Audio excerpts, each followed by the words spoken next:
Hola a tothom, gràcies per compartir amb nosaltres aquest espai de Terra de Marca 21, programa del grup Terra Mar en col·laboració amb Torre Pública i que emetem des del plató del Canal 20 d'Olèrdola.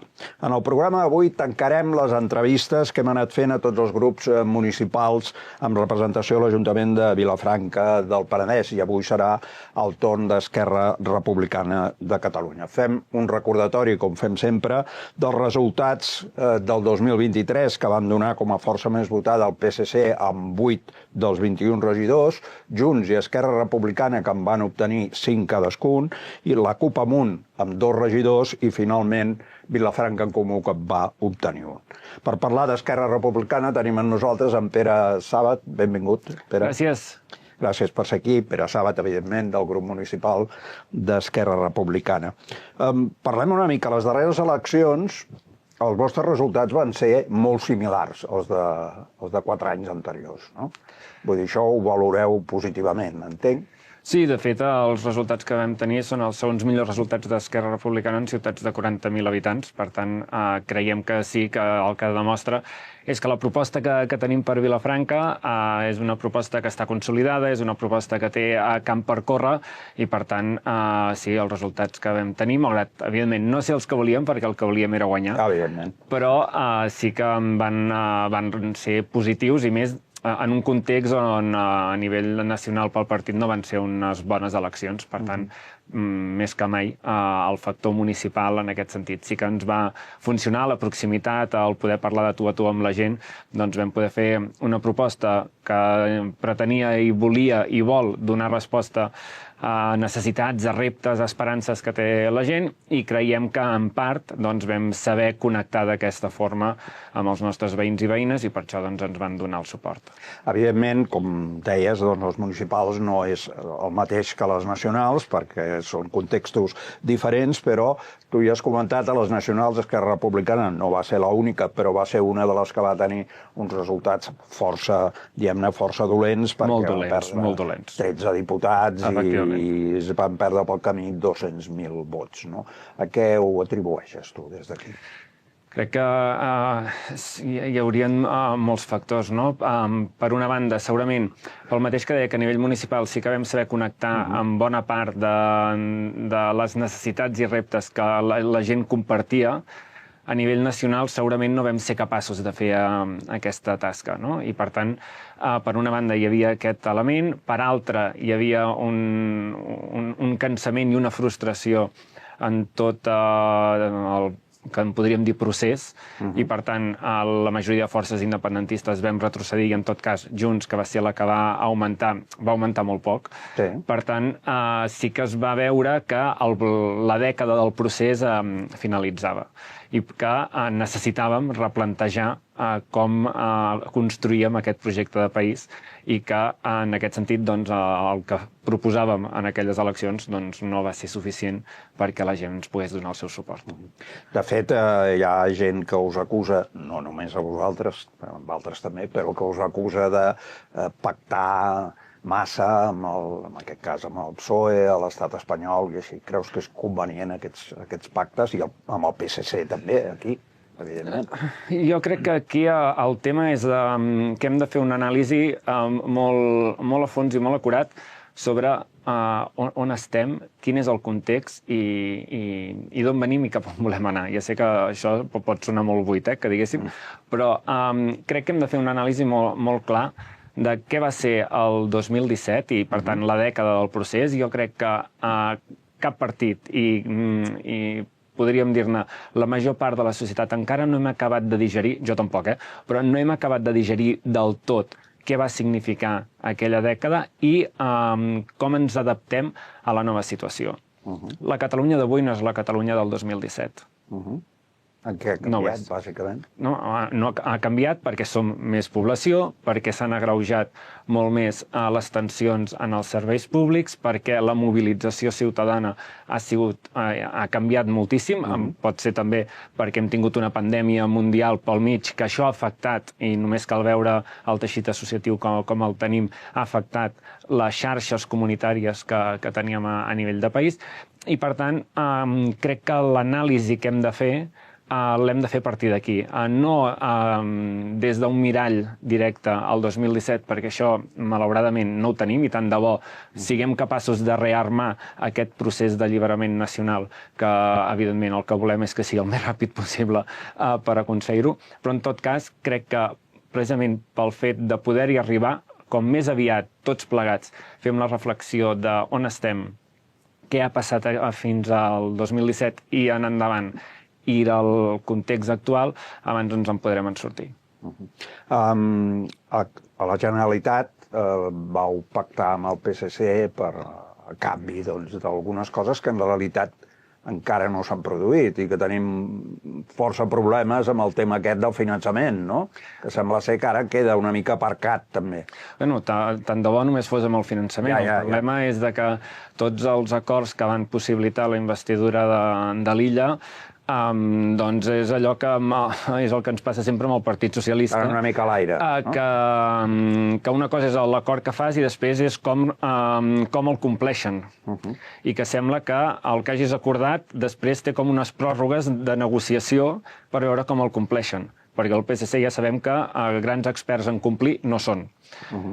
Per tant, un acord que segurament podríem dir que si es complís al 100% era un bon acord, si es complís el 100% de l'acord que es va fer per la investidura, era un bon acord. El problema és d'aquesta implementació que el Partit Socialista és expert en allargar-les i en diluir-les amb el pas del temps. Per tant, aquí la qüestió és com aconseguim acabar amb l'espoli fiscal, que això és del que va l'acord de finançament, com aconseguim poder ser propietaris i poder decidir sobre la xarxa ferroviària del país, que és un dels grandíssims drames que tenim a Catalunya, i sobretot aquí al Penedès i a Vilafranca ho patim diàriament i és una de les coses que ens impedeix poder avançar com a ciutat i com a territori. Per tant, hi havia tot de qüestions que eren importants i transcendents pel futur del país, que si es complissin seria fantàstic i crec que tothom ho firmaria. La qüestió és que el PSC ens té acostumadíssims, malauradament, a no saber complir, a no voler complir els acords tal com els firma. Aquí és la batalla amb la que estan i en aquest sentit desitjar a tots els equips negociadors que hi ha que s'hi esforcin al màxim, que trobin totes les possibilitats perquè això sigui una realitat, perquè en tot cas això seria una cosa molt positiva pel país. Doncs tornem a Vilafranca. Com són les relacions aquí amb el PSC? Bé, jo crec que amb tots els grups són força bones. Al final, en política municipal, el que volem és que la nostra ciutat, la nostra vila, funcioni bé, vagi el millor possible i, per tant, el que ens dediquem és intentar fer el màxim de propostes possibles en positiu, en intentar que siguin bones per la gent i que, per tant, el dia a dia de la gent, dels nostres veïns i veïnes, pugui millorar a partir de les propostes que fem. Enguany s'ha creat la regidoria de política lingüística. Potser la primera pregunta seria per què hem trigat tant? I hem hagut d'esperar que manés el PSC per fer la regidoria de política lingüística. Bé, això segurament se'ls hauria de preguntar amb els de Junts, que portaven els últims 15 anys governant. Nosaltres, al ple de Cartipàs, ho vam proposar amb diverses accions que creiem que s'havien de fer, des d'una regidoria també de memòria democràtica que no hi era, des d'una regidoria de reindustrialització que no hi era i que, per tant, eren 3 qüestions que creiem imprescindibles per afrontar aquests 4 anys que veiem importantíssims per marcar el futur de la ciutat. En aquell moment el Partit Socialista no ens va fer cas, per variar, i al final ara, per la negociació in extremis de pressupostos de l'any passat, doncs van crear una regidoria FUM, perquè en aquest sentit no té ni pla d'actuació, no té ni pressupost i de moment no té ni tècnics. Això és el que volia comentar, volia dir què n'espereu d'aquesta regidoria? Ja em dius... Ja m'has avançat que és una regidoria FUM. Nosaltres ho esperem tot, perquè nosaltres el que volem és que Vilafranca funcioni i que funcioni millor. Per tant, el que volem és que en política lingüística Vilafranca funcioni millor i té possibilitats per funcionar millor. Per tant, nosaltres el que desitgem, el que volem és que aquesta regidoria vagi bé. Volem que vagi bé. Però no està plena de contingut. El problema és que de moment no té ni contingut, no té ni pressupost i no té ni tècnics. I com se solucionarà això? això depèn del govern del Partit Socialista. No sabem fins quan... De moment, sí que hi ha un inici de cerca d'un tècnic per uns mesos, però en tot cas això no soluciona o no replanteja la qüestió de com dotem de contingut, de pressupost i de tècnics aquesta regidoria. Aquestes coses de vegada passen massa sovint, no?, en la política, que es creen cortines de fum, no? Això ara tothom, en principi, si no saps exactament de què va i com està funcionant, doncs mira, han creat una regidoria de política lingüística. Això vol dir que la llengua començarà a millorar a Vilafranca, però de moment no. No té per què ser així. De moment no. Escolta, amb altres coses que des d'Esquerra heu comentat, darrerament doncs, heu demanat doncs, que hi hagi compareixences dels màxims responsables del Parlament i presentareu, no sé si l'heu presentada ja, una moció al Consell Comarcal sobre l'Hospital Comarcal. Sí, no només sobre el Consell Comarcal, sinó també els ajuntaments de la comarca. Dimarts que ve tenim ple a Vilafranca i presentarem una moció. Una mica és per situar la deriva que porta l'Hospital Comarcal des de fa un temps en disminució de serveis, en externalització de proves cap a altres centres, ja no només del Consorci. Recordem que l'hospital està dintre del Consorci al Penedès-Garraf, juntament amb centres de Vilanova. Hi ha algunes proves que es fan a Vilanova, però és que també s'estan fent proves fora del Consorci, a Barcelona i a altres localitats. Per tant, nosaltres el que veiem és una disminució de l'atenció, és una disminució del servei públic de salut cap a la gent i cap al que rep la ciutadania, i per tant el que denunciem és aquesta deriva que s'està portant per part de la direcció actual del Consorci, sobretot en relació a l'Hospital Comarcal, i per tant demanem, per una banda, que s'acabi l'infrafinançament que té l'Hospital de Vilafranca i en general també el Consorci, que es replantegi tota la disminució de serveis que hi ha hagut i que es resituïn els serveis a Vilafranca i que es faci un pla d'acció per enfortir l'Hospital Comarcal perquè pugui donar resposta ja no només a Vilafranca, sinó a tota la comarca, que és la que té com a referència aquest Hospital Comarcal. En això ha tingut alguna cosa a veure, la inundació que va patir?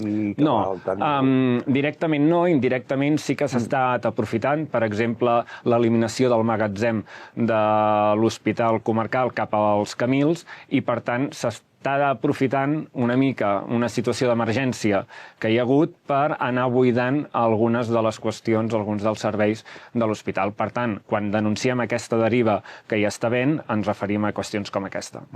Abans comentaves doncs, el gran problema de les infraestructures i en el cas de Vilafranca, doncs el problema que tenim sobretot amb el tren, amb el ferrocarril i així. Què s'hi pot fer des de l'Ajuntament? És a dir, nosaltres entenem que el tren és absolutament estratègic pel futur de Vilafranca i sobretot en tres potes molt importants. Per una banda, el servei de Renfe, el servei de passatgers usual que tenim, que en aquests moments és un servei fallit perquè és absolutament no és fiable en cap cas.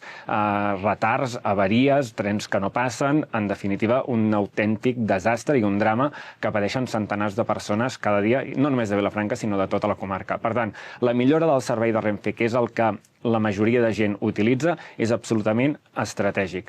En segon lloc, i això ajudaria en aquest primer, és la implantació de l'eix transversal ferroviari, que vindria de Lleida, que passaria per Igualada i acabaria per Martorell, que ens ajudaria a buidar de mercaderies la R4 i, per tant, trauria saturació en aquesta línia i, per tant, permetria augmentar freqüències de passatgers, cosa que en aquests moments, fins que no hi hagi aquest eix, anirem veient com s'anirà saturant la R4 perquè som part del corredor mediterrani i, per tant, passaran trens de mercaderies de fins a 700 metres de llarg. Per tant, aquest és una de les qüestions clau. L'altra és el tren orbital, que uniria Vilanova, Vilafranca amb altres ciutats de la segona corona de l'àrea metropolitana del país i que això ens ajudaria a poder connectar totes aquestes ciutats sense haver de passar per Barcelona, fet que ens permetria guanyar competitivitat a nivell de Vilafranca. I la tercera pota d'aquest eix estratègic en relació amb el tren seria l'estació de trens regionals i fins i tot una parada d'AVE, que amb l'estratègia ferroviària que va aprovar ahir el govern de la Generalitat es contempla, que això ens ajudaria a situar Vilafranca dintre del node de comunicacions del país i que, per tant, a nivell econòmic, a nivell de desenvolupament i de captació d'empreses, seria una de les qüestions que ens ajudaria a situar i a desenvolupar la ciutat. Ara, des de l'Ajuntament, s'hi pot fer alguna cosa per aconseguir tot això, diguem-ne? Des de l'Ajuntament el que necessitem és lideratge. És a dir, el mateix cas que amb l'hospital. No pot ser que, en aquest sentit, els grans temes, els grans plantejaments que té Vilafranca de cara al futur, l'Ajuntament es limiti a contemplar-los. L'Ajuntament el que ha de fer és implicar-se i liderar-los. I això passa per tenir un model clar de ciutat, per tenir un projecte de ciutat i saber que l'àmbit sanitari és absolutament clau, que tindrem un 25% de creixement demogràfic, que l'envelliment de la població va en augment i que, per tant, hem de replantejar com fem front a aquestes qüestions. Passa per saber que el tren és un element de transformació estratègic de primer ordre de la nostra ciutat i del nostre territori, que pot anar lligat a una certa reindustrialització per part de diferents empreses i diferents indústries que poden aprofitar el tren com a motor i que, per tant, això ens ajudaria moltíssim a poder anar modificant el model productiu que tenim a la nostra ciutat i, per tant, a poder obtenir feines amb més valor afegit i, per tant, amb millors sous per la nostra gent. I, per tant, això, l'Ajuntament de Vilafranca, el govern de Vilafranca, el que ha de fer és liderar-ho. I liderar-ho des de buscar les sinergies necessàries, des de buscar les aliances necessàries, des de fer pressió a totes les administracions que calguin i de fer tot el desplegament possible perquè aquests plans, perquè aquests projectes puguin tirar endavant. Això és lideratge, això és un govern. En aquests moments no es fa res. En aquests moments no ho tenim. No hi ha res. Escolta, avui mateix, aquí ben a prop, ve l'Oriol Junqueras. Sí, efectivament. El títol és Una nova ambició per la vegueria del Penedès. Què n'esperem de bé? Home, esperem precisament que pugui aterrar quins són els reptes que tenim com a territori i que, per tant, es pugui marcar unes fites que puguem compartir les 4 comarques del Penedès pels propers anys. A veure com. Veurem. No soc l'Oriol Junqueras, per tant no sé què és el que dirà avui a la conferència, però esperem que serveixi. Hi ha moltes entitats convidades i que, per tant, una de les qüestions que sempre insisteix el president del partit és precisament aquesta necessitat d'unir forces entre societat civil, entre món empresarial, entre institucions, entre partits, per poder aconseguir aquests reptes compartits que tenim. I espero doncs, que sigui prou explícit per poder dibuixar aquests reptes que tenim a nivell territorial, que de ben segur ens han d'ajudar a fer un pas endavant a nivell de Penedès. Molt bé, Pere, ara ens queden unes preguntes que són aquestes que hem fet amb tots els grups, els hem fet les mateixes, i te les fem a tu. En principi seria, si ens pots de... Què destacaries tu, una o dues coses, les que creguis, que vareu fer, o que vau, diguem-ne, impulsar a fer en l'anterior legislatura o en aquesta, si és que n'hi ha alguna que estigueu principalment satisfets per haver-ho fet, no?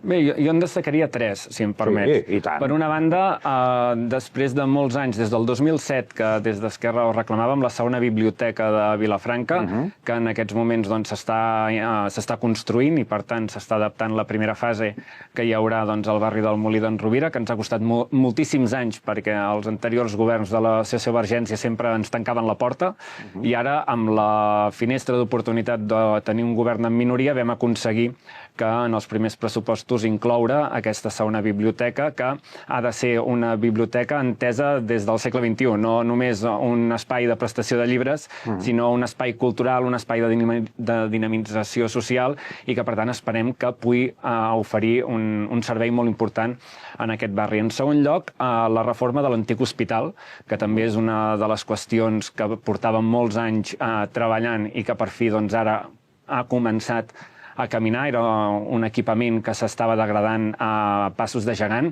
i que, per tant, feia molts anys que l'Ajuntament no hi estava plantejant cap tipus de projecte.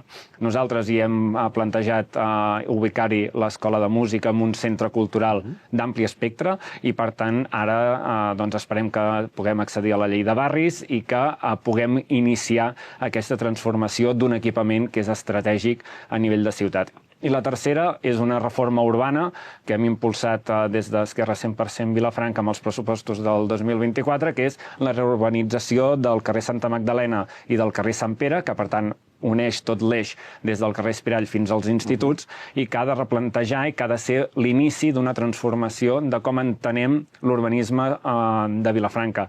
Més caminable per la gent, més pacificat, més verd i que, per tant, pugui repercutir en una ciutat molt més amable i més caminable per la ciutadania. Perfecte, no una ni dos, sinó tres. Molt bé, perfecte. Escolta, què n'opineu, o què n'opines del creixement d'Aliança Catalana? Aquest sembla que un creixement força espectacular d'Aliança Catalana. I si calgués, pactaríeu amb Aliança Catalana? No, no pactaríem amb Aliança Catalana, com tampoc pactaríem amb Vox. Nosaltres el que entenem, més que creixement d'un partit, que això pot ser circumstancial, etc., crec que aquí el que és importantíssim és ser conscients dels perquès. I els perquès hem de ser conscients de que existeix un malestar a nivell social, ja sigui per la frustració del procés, que això, evidentment, ha tingut un impacte molt important, però també una frustració en l'accessibilitat d'una vida digna. És a dir, quan tenim molta gent que no és prou pobra per accedir a certs recursos, però que tampoc té prou recursos per poder sortir-se'n sola, i aquí hi ha una gran majoria del nostre país, malauradament, la frustració que et genera, el malestar que et genera de veure't que no saps on agafar-te, acaba repercutint o t'acaba portant a abraçar respostes fàcils. I aquesta és una de les qüestions que tenim. Per tant, aquí la responsabilitat primera és de l'esquerra de poder plantejar un projecte d'accessibilitat als serveis públics, d'accessibilitat als recursos públics. De donar respostes a la gent. De donar respostes. I, per tant, aquí és on hem d'enfocar-nos, de poder accedir a un habitatge digne, de poder accedir a uns recursos, per exemple, a la sanitat, que en parlàvem abans, de l'educació, que en parlàvem abans, del transport públic, que en parlàvem abans. Hem de ser capaços de plantejar un projecte de país que es permeti l'accessibilitat a aquesta vida digna que ara mateix molta gent creu que se n'està sent apartada. I, per tant, aquí és on crec que hem d'enfocar els nostres esforços, que hem d'enfocar les nostres propostes i els nostres projectes. No parlar d'un partit o altre, perquè això, en definitiva, a la gent li és igual. Aquí el que importa és parlar de quin projecte de país, de com donem respostes i de com fem de que amb la nostra acció, que en definitiva per això estem en un ple municipal, la vida de la gent pot ser més fàcil. Molt bé, i una de les últimes preguntes seria, i més o menys em sé la resposta, però en un hipotètic referèndum per la independència, què votaríeu? Que sí, evidentment. Sí, no? Vas votar l'1 d'octubre de 2017? Vam votar i vam fer tot el que calia que féssim l'1 d'octubre del 2017. Perfecte. Moltes gràcies, Pere. A vosaltres. Torna quan vulguis. Ho farem. Aquí estem. I nosaltres farem, com és habitual, doncs marxarem amb un conte. I amb un conte d'en David Vila, que ràpidament el busco, i aquí el tinc. I és un conte del seu llibre A la Lluna, que es titula A les 3 seran les 2, o això diuen. És la nit del canvi d'horari. A les 3 seran les 2. Des del sofà contemples el rellotge del menjador. Falten 3 minuts. 2, 1, 30 segons. 10, 9, 8, 7, 6, 5, 4, 3, 2, 1. Pam! Tornen a ser les 2. Comences a canviar l'hora de tots els rellotges. El del menjador, el del rebedor, el de la cuina, el de les habitacions, el del passadís, els del canell, els que tens guardats al fons d'un armari. Quan acabes, són les 3. Que bé haver guanyat una hora, penses, mentre t'adorms. Moltes gràcies. Tornem la setmana que ve. Us esperem aquí a Terra de Marca 21. Que tingueu molt bona setmana.